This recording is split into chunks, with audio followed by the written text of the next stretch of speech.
కొరింథీయులకు రాసినటువంటి మొదటి పత్రిక 2వ అధ్యాయము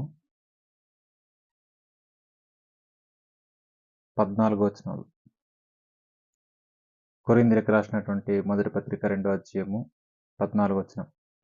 ప్రకృతి సంబంధి అయిన మనుషుడు దేవుని ఆత్మ విషయంలోను అంగీకరింపడు.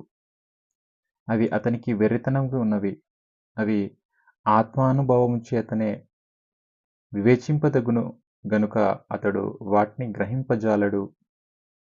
ఆత్మ సంబంధైన వాడు అన్నిటినీ వివేచించును గాని అతడెవరిని చేతనైనను వివేచింపబడడు. ఈ యొక్క సమయమందు మనం ఆలోచించబోయేటటువంటి అంశం ఏదేనంటే, క్రైస్తవుడైన ప్రతి వ్యక్తి కూడా ఆత్మ సంబంధి. దేవుని నమ్ముకున్నటువంటి క్రైస్తవుడుగా పిలువబడుతున్నటువంటి ప్రతి ఒక్క వ్యక్తి కూడా ఆత్మ సంబంధి. దేవుడు ఆత్మ గనుక ఆయనను ఆరాధించువారు ఆత్మతోనూ సత్యంతోనూ ఆరాధింపవలెను అనేసింది. యోహాను సువార్త 4:24 దేవుడు ఆత్మ గనుక ఆయనను ఆరాధించువారు ఆత్మతోనూ సత్యంతోనూ ఆరాధింపవలెను. దేవుని ఆరాధించేటటువంటి ప్రజలు కూడా ఆత్మ సంబంధమైన వారు అని మనం గ్రహించడానికి కొరింథీయులకు రాసినటువంటి మొదటి పత్రిక 2వ అధ్యాయము 13వ వచనంలో, మనుషులు జ్ఞానము నేర్పు మాటలతో గాక ఆత్మ సంబంధమైన సంగతులతో సరిచూచుచు అని ఉంది. ఆత్మ సంబంధమైన సంగతులతో సరిచూచుచు, ఆత్మ నేర్పు మాటలతో వీటిని గురించి మేము బోధించున్నాం. ఆత్మ సంబంధమైనవి ఏమిటి అని ఆలోచన చేసినప్పుడు, ఒక క్రైస్తవుడు ఆత్మ సంబంధమైన మనిషి కాబట్టి ఆత్మ సంబంధమైన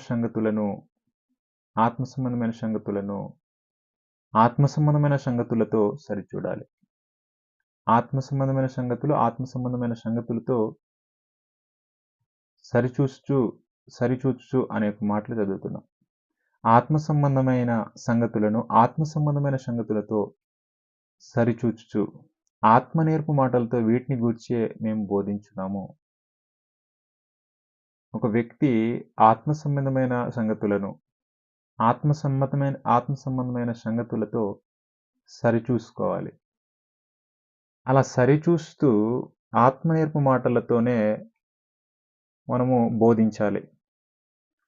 కొరింథీయులకు రాసిన మొదటి పత్రిక 14వ అధ్యాయము మొదటి వచనంలో, కొరింథీయులకు రాసిన మొదటి పత్రిక 14వ అధ్యాయం మొదటి వచనం, ప్రేమ కలిగి ఉండుట ప్రయాసపడుడి, ఆత్మ సంబంధమైన వరములను ఆసక్తితో అపేక్షించుడి, విశేషంగా మీరు ప్రవచన వరము అపేక్షించుడి. మనం చాలా జాగ్రత్తగా గ్రహించాలి. ఆత్మ సంబంధమైన వరములను ఆసక్తితో అపేక్షించుడి. ఆత్మ సంబంధమైన వరాలు అనేది ఆత్మ సంబంధమైనవి. ఈ ఆత్మ సంబంధమైనటువంటి వరాలు, అందులో ముఖ్యంగా ప్రవచన వరం అయితే, మీరు విశేషంగా మీరు ప్రవచన వరం అయితే అపేక్షించుడి అనే ఒక మాట ఉంది. ఈ ఆత్మ సంబంధమైన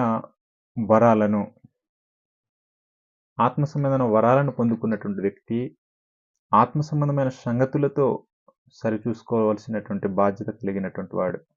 అదే మొదటి కొరింథీ పత్రిక 12వ అధ్యాయము 4వ వచనంలో, కృపావరములు నానా విధములుగా ఉన్నవి గాని ఆత్మ ఒక్కడే, మరియు పరిచర్య నానా విధములుగా ఉన్నవి గాని ప్రభువు ఒక్కడే, నానా విధములైన కార్యములు కలవు గాని అందరిలోనూ అన్నిటినీ జరిగించు దేవుడు ఒక్కడే అనేసింది. కాబట్టి ఈ యొక్క ఆత్మ సంబంధమైనటువంటి ప్రవచన వరాలను ఆసక్తితో అపేక్షించాలి. అయితే దేవుని నమ్ముకున్నటువంటి వ్యక్తి, క్రైస్తవుడుగా జీవిస్తున్నటువంటి వ్యక్తి ఆత్మ సంబంధమైన వాడు. ఈ ఆత్మ సంబంధమైనటువంటి ఈ యొక్క వ్యక్తి ఆత్మ సంబంధమైన సంగతులతో సరిచూసుకోవాలి. ఆత్మ సంబంధమైన వరాలను పొందుకున్నటువంటి వ్యక్తి క్రైస్తవుడు. ఆత్మ సంబంధమైనటువంటి ప్రవచన వరాలను పొందుకున్నటువంటి వ్యక్తి. అదే కొరింథీయులకు రాసినటువంటి మొదటి పత్రిక 3వ అధ్యాయము మొదటి వచనంలో పౌలు గారు ఇలాగూ కొరింథీ ప్రాంతంలో ఉన్నటువంటి క్రీస్తు ప్రభు సంఘంలో ఉన్నటువంటి క్రైస్తవులతో ఇలాగూ గద్దిస్తున్నాడు. సహోదరులారా, ఆత్మ సంబంధమైన మనుషులతో మాట్లాడినట్టు నేను మీతో మాట్లాడలేకపోతిని. శరీర సంబంధులైన మనుషులే అనియు క్రీస్తునందు పసిబిడ్డలే అనియు మీతో మాట్లాడవలసి వచ్చును అనేసి. ఒక క్రైస్తవుడు ప్రకృతి సంబంధి కాడు. క్రైస్తవుడు అనంటే ఆత్మ సంబంధమైన సంగతులను ఆత్మ సంబంధమైన సంగతులతో సరిచూసుకునేటటువంటి వాడు. అలా సరిచూసుకునేటటువంటి ఈ యొక్క క్రైస్తవుడు ఆత్మ నేర్పు మాటలతో వీటిని గురించి బోధించాలి. ఆత్మ నేర్పు మాటలతో బోధించాలి.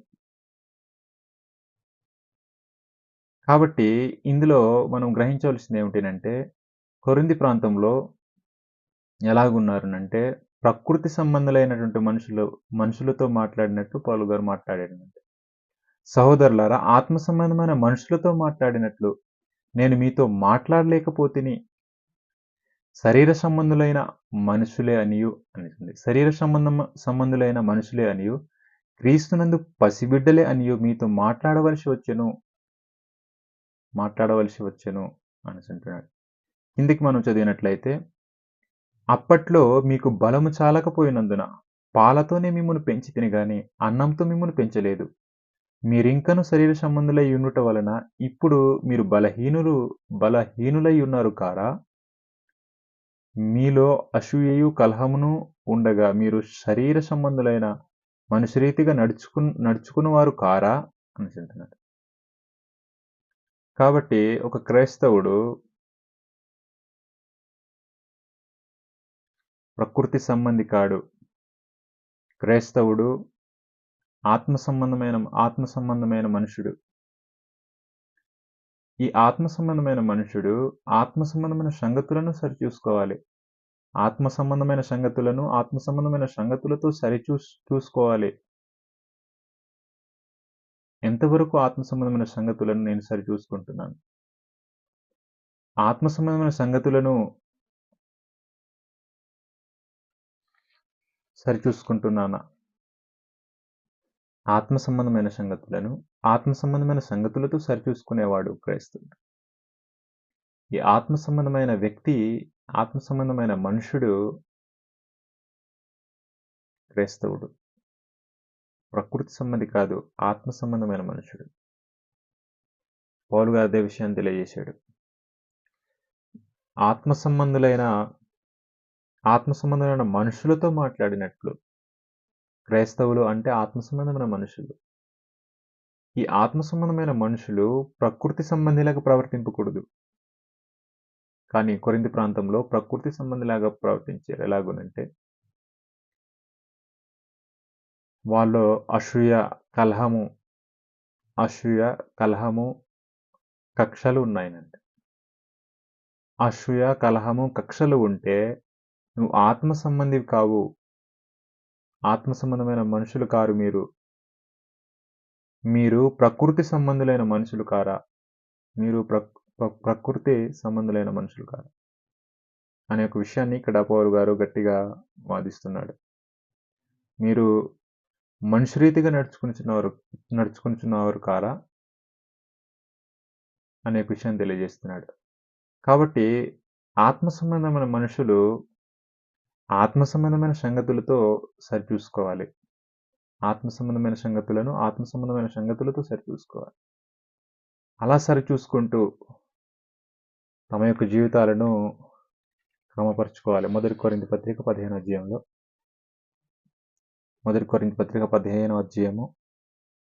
40 4వ వచనం 44వ వచనంలో ప్రకృతి సంబంధమైన శరీరముగా విత్తబడి ఆత్మ సంబంధమైన శరీరముగా లేపబడును. ప్రకృతి సంబంధమైన శరీరం ఉన్నది గనుక ఆత్మ సంబంధమైన శరీరం కూడా ఉన్నది అనేసి. ప్రకృతి సంబంధమైన శరీరము ప్రకృతి సంబంధమైన శరీరముగా విత్తబడి ఆత్మ సంబంధమైన శరీరముగా లేపబడును అనేసింది. మనము ఆత్మ సంబంధమైన శరీరం కొరకు, ఆత్మ సంబంధమైన శరీరం లేపబడటం కొరకు మనము ఆత్మ సంబంధమైన సంగతులను ఆత్మ సంబంధమైన సంగతులతో సరిచూసుకుంటూ జీవితాలు క్రమపరుచుకుంటూ ఉన్నాం. కాబట్టి ఆత్మ సంబంధమైన సంగతులను ఆత్మ సంబంధమైన సంగతులతో టాలీ చేయాలి, సరిచూసుకోవాలి. ఏది ఆత్మ సంబంధమైనది, ఏది ఆత్మ సంబంధం కానిదేది, ఆ యొక్క విషయాలను మనము సరిచూసుకోవలసినటువంటి బాధ్యత మనకుంది. కొలసీలకు రాసిన పత్రిక మొదటి అధ్యాయము, కొలసీలకు రాసిన పత్రిక మొదటి అధ్యాయం.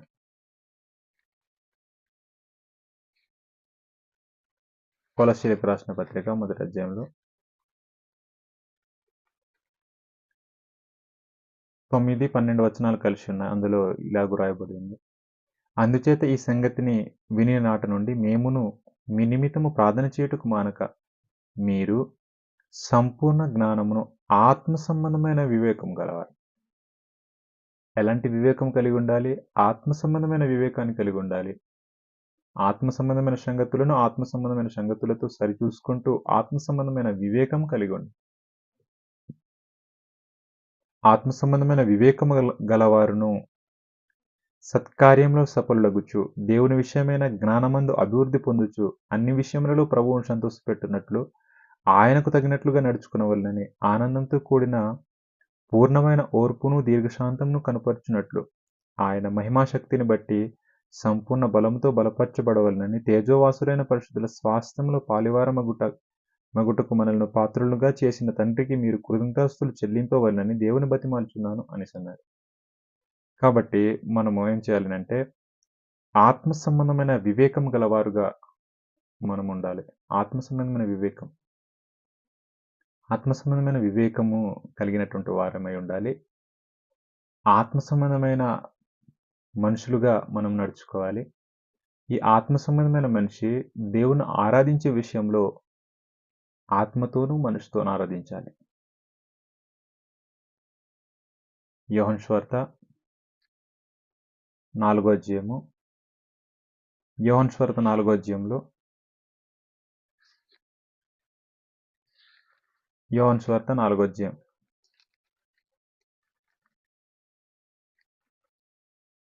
యోహాను సువార్త 4వ అధ్యాయము